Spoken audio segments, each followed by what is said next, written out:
Texas Children's Cancer and Hematology Center is celebrating how far children with cancer have come. The cure rate is now well over 80%, but doctors and researchers at TCH say they won't stop until they find a cure.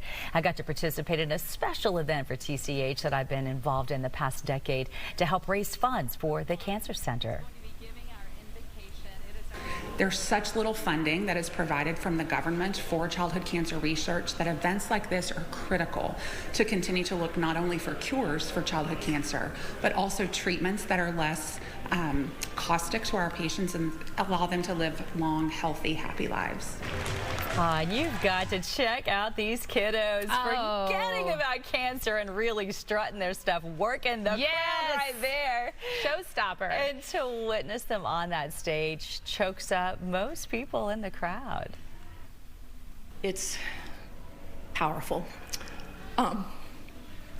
To see like some of the kids here that are walking today, who walked when they were little, and some of them had really rough journeys, and I don't know that we would have expected them to be here and do so well, and here they are, stars.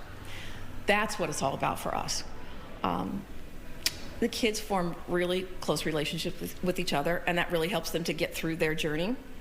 And I think as we look back at these children, some of whom I took care of when they were 3, they're diagnosed with leukemia, they're treated for leukemia, they're cured from leukemia, and they barely got into kindergarten. That's remarkable.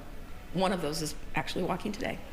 And she was out of her wheelchair and on her feet. It was beautiful. When I first got involved with this special event called Salute to Champions, I was planning to walk the stage with a child fighting cancer, but just a few days before, my own son Caleb was diagnosed with leukemia.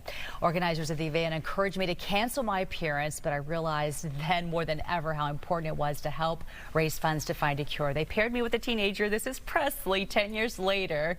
She had just completed the same leukemia treatment that my son was just beginning. She told me the good, bad, and ugly and everything to expect.